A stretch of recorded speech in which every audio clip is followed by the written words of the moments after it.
कल हमने अपने first chapter rise of nationalism in Europe के कुछ इम्पॉर्टेंट टर्म्स के बारे में पढ़ा था। आज हम उससे आगे बढ़ेंगे।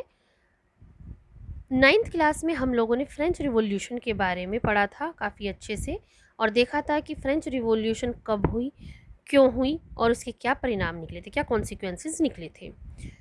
फ्रेंच रिवॉल्यूशन 1789 में हुई और ये पहली रिवॉल्यूशन थी जिसने यूरोप में नेशनलिज्म का बीज उगाया था, नेशनलिज्म को डेवलप किया था। ठीक है, उसके बाद यूरोप में हर जगह आगे पीछे, कहीं पर थोड़ा लेट तो कहीं पर थोड़ा जल्दी नेशनलिज्म की डिमांड उठने लगी थी। नेशनलिज्म की जो फीलिंग्स थी लोगों में उठने लगी थी, पनपने लगी थी। ठीक है, तो आज हम वही उसके आगे पढ़ेंगे। सबसे पहले हम पढ़ते हैं कि क्योंकि ये कहा जाता है कि सब जो भी कुछ फ्रांस में होता है वो तुरंत उसका जो असर है बाकी के यूरोप पर दिखने लगता था। तो इसलिए हम अब सबसे पहले हम ये पढ़ेंगे कि आखिर फ्रेंच रिवॉल्यूशन के कॉन्सिक्वेंसेस क्या रहे, जिनकी वजह से बाकी के यूरोप में भी नेशनलिज्म की भावनाएं पैदा हो गई। वहाँ के लोगों में भी ये डिमांड उठने लगी कि हमें भी अपनी मोनार्की को तोड़कर, मोनार्की को ख़त्म करके डेमोक्रेसी को एस्टेब्लिश करना है।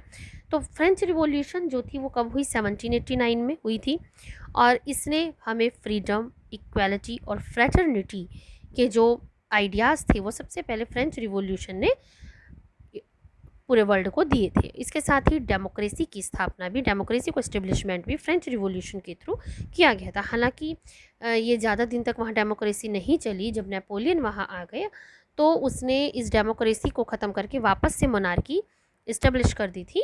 लेकिन जो एक शुरुआत होती है, बिगिनिंग होती है, वो फ्रेंच में स्टार्ट हो चुकी थी डेमोक्रेसी की। और जब हम कहीं किसी का बीज बो देते हैं तो वो बीज बेशक उस पनपे, उसी तुरंत पनपे ना पनपे, लेकिन वो कभी ना कभी जैसे ही उचित वातावरण उसे मिलता है, उचित उसे सही एनवायरनमेंट मिलता है, तो वो बीज अंकुरित होना शुरू हो जाता है।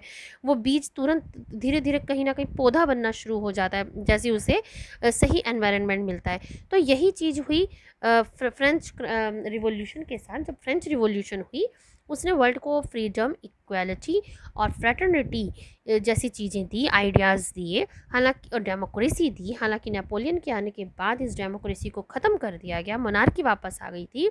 लेकिन ये जो डेमोक्रेसी, फ्रीडम, इक्वालिटी की भावना थी, फ्रेटर्निटी की, टुगेदरनेस की, वननेस की फीलिंग थी, वो ना केवल फ्रांस में बल्कि बाकी के यूरोप के देशों में भी ये फीलिंग अंदर बैठ चुकी थी। ये बीज जो था वो लोगों के मन में उसे दबाया जा चुका था, मतलब उसे उगाया जा चुका था उस बीज को, और धीरे धीरे वो पनपता पनपता पेड़ बन गया और वहाँ पर नेशनलिज्म फैल गया, जिसका एज अ रिज़ल्ट रहा कि जर्मनी, इटली, ब्रिटेन सभी का यूनिफिकेशन हो गया।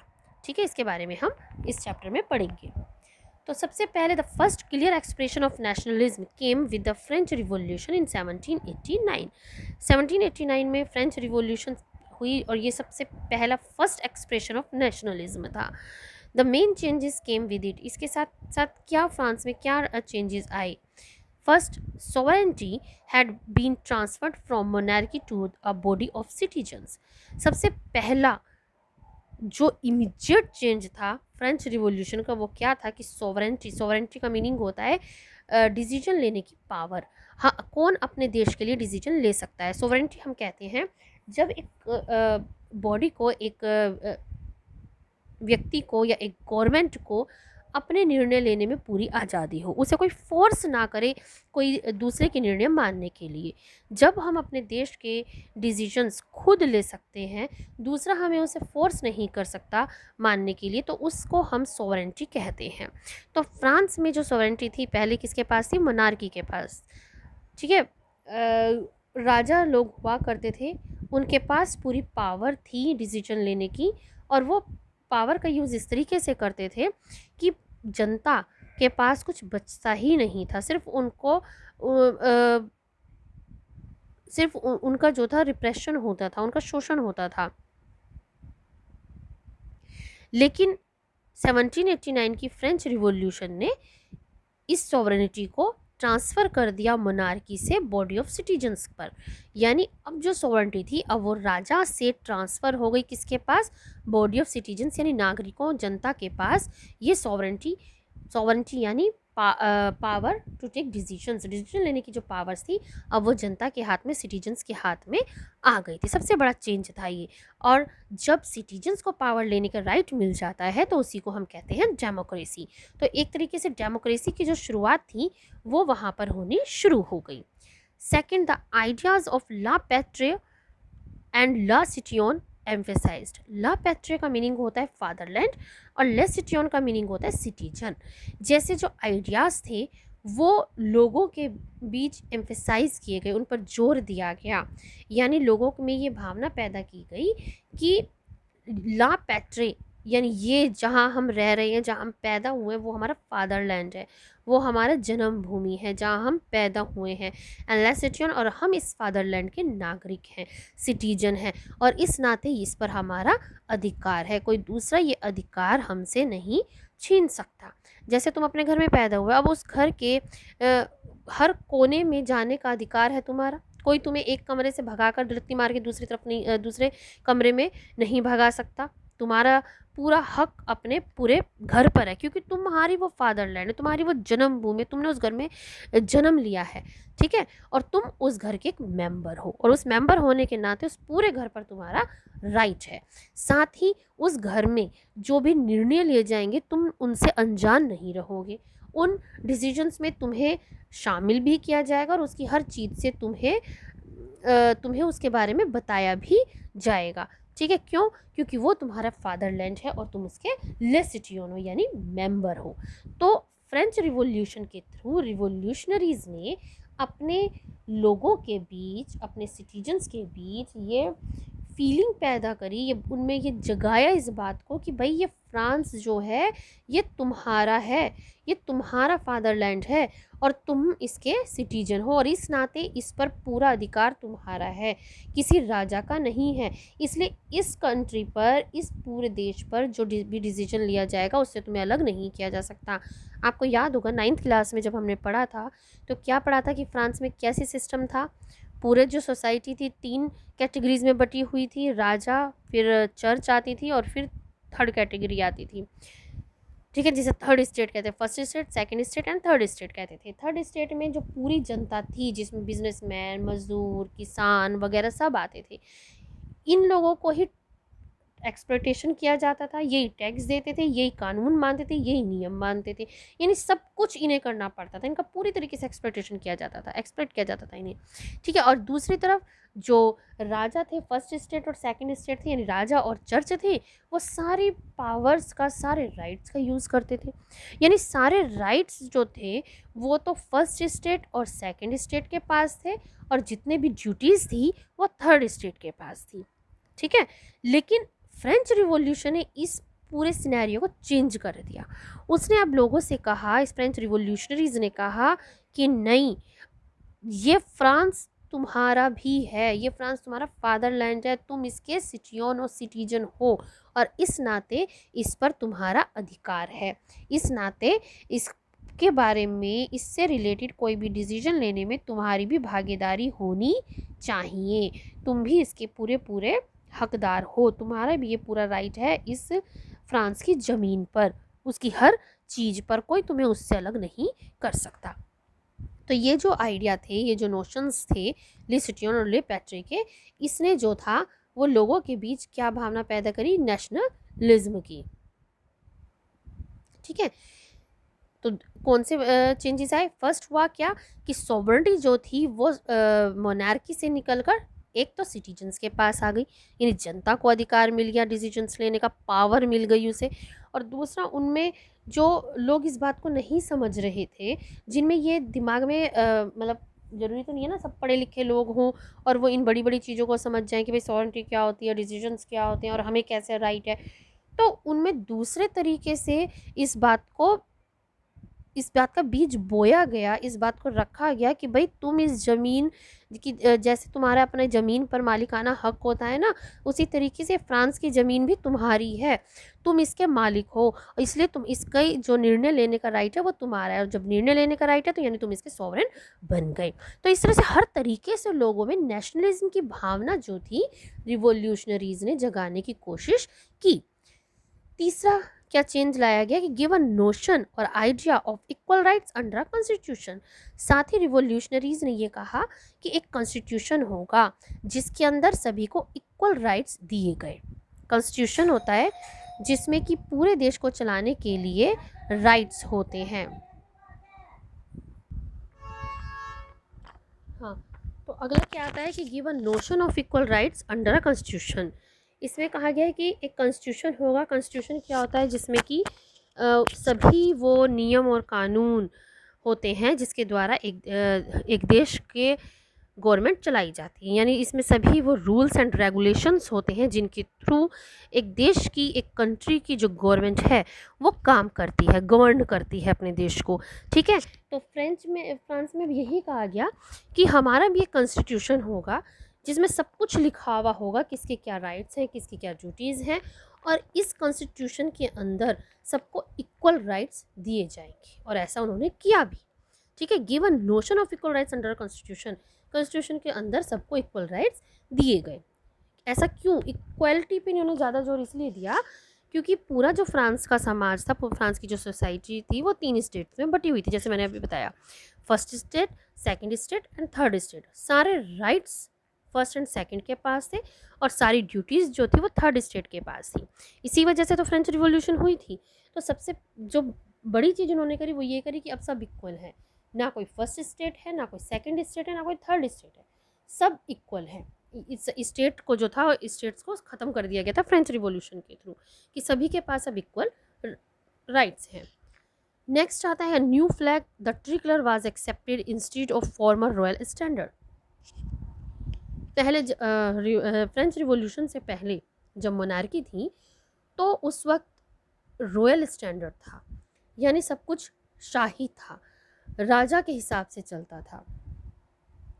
राजा का झंडा, राजा का चिन्ह, राजमहल का जो है पक्षी, मतलब हर चीज़, जैसे आजकल हमारी नेशनल थिंग्स होती है ना, नेशनल आइटम्स होते हैं, उस तरीके से सब कुछ जो था वो रॉयल स्टैंडर्ड के इर्द गिर्द घूमता था, राजमहल के इर्द गिर्द घूमता था।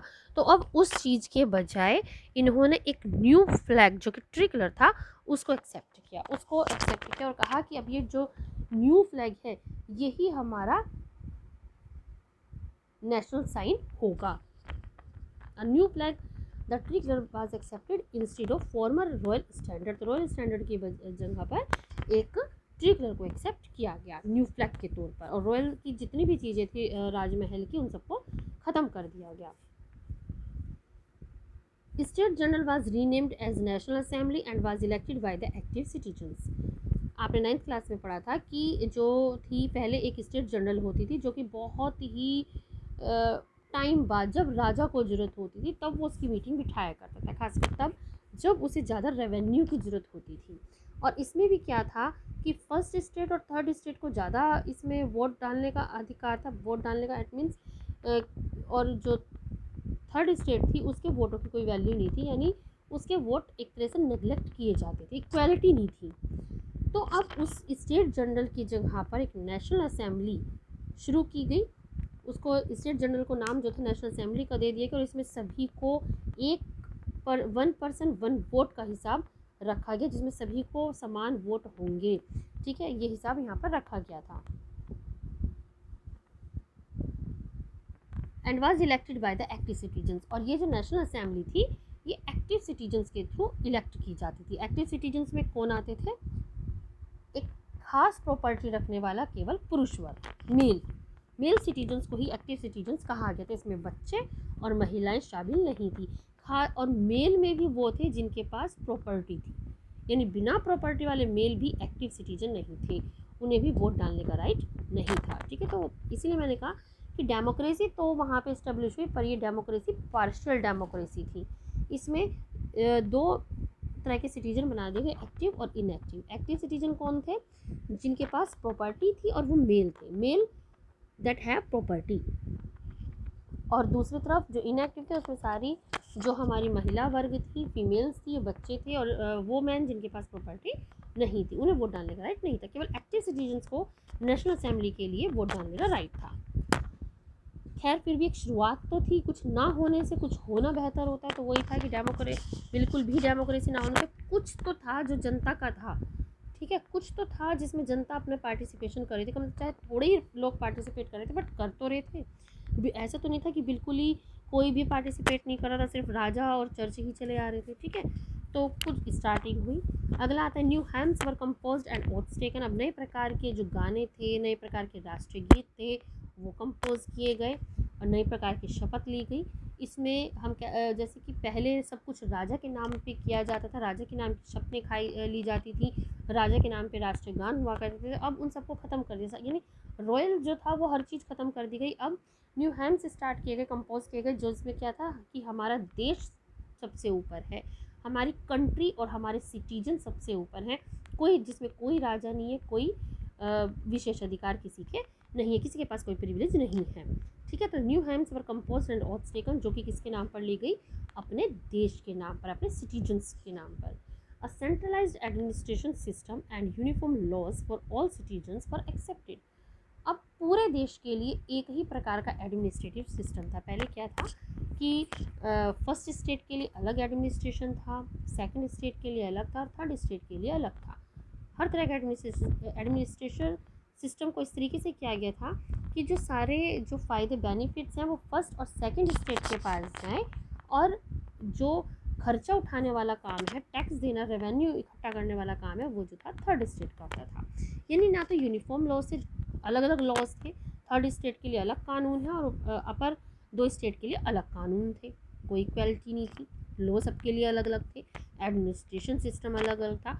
लेकिन फ्रेंच रिवॉल्यूशन के साथ ही एक सेंट्रलाइज्ड एडमिनिस्ट्रेशन सिस्टम और यूनिफॉर्म लॉज जो थे वो शुरू कर दिए गए, और ये यूनिफॉर्म लॉज जो थे वो सभी सिटीजन्स के लिए थे, क्योंकि अब एक तो सबसे बड़ी बात थी कि अब स्टेट्स ही ख़त्म कर दिए गए, अब सब सिटीजन एक ही लेवल पे आते थे। तो ये जो यूनिफॉर्म लॉज थे और एडमिनिस्ट्रेशन सिस्टम था, ये सबके लिए एक समान था। एक सेंट्रलाइज्ड एडमिनिस्ट्रेशन सिस्टम स्टार्ट किया गया, यानी पूरे देश के लिए एक जैसे कानून नियम होंगे, ऑर्गेनाइजेशन एक जैसी होंगी। A uniform system of weights and measures were adopted. पहले क्या था कि बहुत सारे, जैसे हम अपने देश में देखें तो हमारा एक देश है जिसमें बहुत सारे स्टेट्स हैं, उस स्टेट के अंदर बहुत सारे डिस्ट्रिक्ट्स हैं, डिस्ट्रिक्ट्स के अंदर बहुत सारे विलेजेस आते हैं, ब्लॉक्स आते हैं, ठीक है। और लेकिन हम अगर अब देखें तो पूरे देश में एक जैसे यूनिफॉर्म लॉज लागू होते हैं, एक जैसे मेज़रमेंट के तरीके हैं। दूध को लीटर में नापा जाता है, तो यहाँ पे भी 1 किलो लीटर दूध में 1000 मिलीलीटर दूध आएगा। तो अगर हम यूपी में जाएंगे तो उसमें भी वही सिस्टम रहेगा, 1 लीटर में 1000 मिलीलीटर।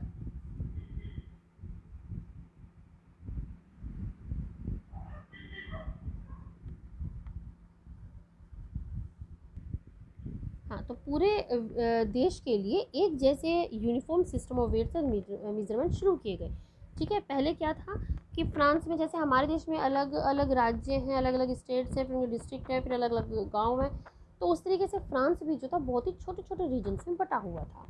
और क्या होता था उनमें कि एक रीजन की मेज़रमेंट और वेट की जो वैल्यू है, यूनिट्स हैं, वो अलग हैं और दूसरे की अलग है। तो जब कोई भी बिज़नेस करने के लिए जा रहा है तो उसे इस बात का बहुत ही नुकसान होता था, कहीं पर कुछ है सिस्टम, कहीं पर कुछ है, एक यूनिफॉर्म सिस्टम नहीं था, जिससे कि बिज़नेस करने में बहुत ज़्यादा दिक्कत आती थी और जिसका फ़र्क जो था इकोनॉमी पर भी पड़ता था। तो जब फ्रेंच रिवॉल्यूशन शुरू हो गई, जब फ्रेंच रिवॉल्यूशन ख़त्म हो गई, तो इसका एक सबसे बड़ा जो चेंज किया गया वो ये किया गया कि पूरे देश के लिए uniform system of weights and measurement को शुरू कर दिया गया। पूरे देश में अब एक जैसी यूनिट्स और स्टैंडर्ड्स लागू होंगे, एक जैसे मेजरमेंट के तरीके लागू होंगे। तो अब uniform system of weights and measure were adopted. Internal custom duties and dues were abolished. अब पहले क्या होता था कि जैसे मैंने अभी बताया कि छोटे छोटे रीजन्स होते थे और उनमें अलग अलग यूनिट्स ऑफ मेजरमेंट होती थी, तो उसी तरीके से टैक्स और रेवेन्यू भी सबका अलग अलग होता था। एक इंसान अगर 12 रीजन से होकर गुजर रहा है तो उसे 12 जगह टैक्स देना पड़ेगा, 12 जगह रेवेन्यू देना पड़ेगा, 12 जगह उसे कस्टम ड्यूटी का जो टैक्स होता है वो देना पड़ेगा। तो ये बहुत ही नुकसान वाली बात, बहुत ही गलत चीज़ थी। तो फ्रेंच रिवॉल्यूशन से एक इस सिस्टम को ख़त्म कर दिया गया और इंटरनल कस्टम ड्यूटीज़ और ड्यूज़ को बिल्कुल एबोलिश कर दिया गया, ख़त्म कर दिया गया। अब एक यूनिफॉर्म सिस्टम लागू किया जाएगा जो सभी राज्यों पर एक तरीके से लागू, पूरे देश पर एक तरीके से लागू होगा। Regional dialects were discouraged and French became the common language of the nation. एक मोस्ट इंपॉर्टेंट जो चेंज आया वो क्या था कि रीजनल डायलेक्ट्स को डिस्करेज कर दिया, ख़त्म कर दिया। रीजनल डायलेक्ट्स यानी जो हमारी हर छोटे छोटे लोकल्स की एरियाज़ की अलग अलग बोलियाँ होती हैं उनको अब ख़त्म कर दिया गया, क्योंकि इससे नेशनलिज्म की भावना पैदा नहीं हो पा रही थी। नेशनलिज्म कब पैदा होता है? जब हमारे अंदर एक वननेस की, टुगेदरनेस की फीलिंग आ जाए, ये आए कि हम एक हैं। और सबसे ज़्यादा हमें जो ये चीज़ प्रभावित करती है वो क्या करती है? हमारी बोली, हमारी भाषा। जैसे तुमने देखा होगा कि अगर कहीं तुम सफ़र कर रहे हो, जैसे मान लो कभी लोकल ट्रेन में अगर चढ़े हो तो उसमें तुम देखो आपस में शुरू में बैठे रहते हो, जैसे ही आपस में लोग बोलना स्टार्ट करते हैं और वो देखते हैं कि भाई सामने वाला भी मेरी साइड की बोली बोल रहा है। जैसे मैं जो है यूपी की हूँ, तो उसकी यूपी में भी मान लो मैं हूँ बनारस की, ठीक है, तो मैंने बनारस की लैंग्वेज अलग होती है और काशी की अलग होती है, बिहार की अलग भाषा की टोन चेंज हो जाती है। जैसे जैसे हम आगे बढ़ते हैं हमारी टोन चेंज हो जाती है बोली की। तो जब वो देखता है कि भाई मेरे जैसी बोली बोल रहा है तो वो उसके प्रति अट्रैक्ट हो जाता है। और हम एक दूसरे को नहीं भी जानते तब भी कहेंगे अच्छा अरे भाई तुम भी मुजफ्फरनगर के, अरे भाई वाह कहाँ से हो के। और हमारी इस तरीके से हमारी बोलचाल स्टार्ट हो जाती है, हम आपस में एक अजीब तरह के रिलेशन में बंध जाते हैं। हम आपस में अपने आप को भाई बहन या माता पिता का रिश्ता आपस में बना लेते हैं, सिर्फ किससे? बोली से। जहाँ हमारी बोली मैच करी हमने अपने आप को रिलेशंस में बांधना शुरू कर दिया, ठीक है। तो यानी जो बोली होती है वो लोगों को बहुत अट्रैक्ट करती है एक दूसरे के प्रति। तो इसीलिए जब पहले क्या था फ्रांस में, हर छोटी छोटी जगह पे जब जाते थे तो रीजनल डायलेक्ट्स थे, उनकी लोकल भाषा बोली जाती थी, जिससे लोग जो थे वो आपस में जुड़ नहीं पा रहे थे। एक एरिया की भाषा दूसरे एरिया से अलग होती थी, वो आपस में कनेक्ट नहीं हो पा रही थी। यानी एक ही फ्रांस के अंदर बहुत सारे डायलेक्ट्स थे, बहुत सारी बोलियाँ थी, और जिसके कारण ये लोग अपनी एक जैसे सेम डायलेक्ट्स वाले के साथ तो अटैचमेंट में थे, लेकिन पूरे देश के साथ अटैचमेंट नहीं हो पा रहा था, क्योंकि हमारी जो चीज़ें डायलेक्ट्स हमें सबसे ज़्यादा प्रभावित करता है, ठीक है। तो अब ये क्या है कि अब रीजनल डायलेक्ट्स को डिस्करेज किया जाएगा, हर जगह अब जो है वो ऑफिशियल लैंग्वेज यूज़ की जाएगी, और वो ऑफिशियल लैंग्वेज बना दी गई फ्रेंच को। अब फ्रेंच जो थी वो became the common language of the nation की कॉमन लैंग्वेज होगी। जैसे हमारी कॉमन लैंग्वेज क्या है? हिंदी और इंग्लिश। हम ऑफिशियल लैंग्वेज में अपनी हिंदी और इंग्लिश को यूज़ करते हैं। तो इससे क्या है, लोगों में वननेस की भावना आती है, एकता की भावना पैदा होती है।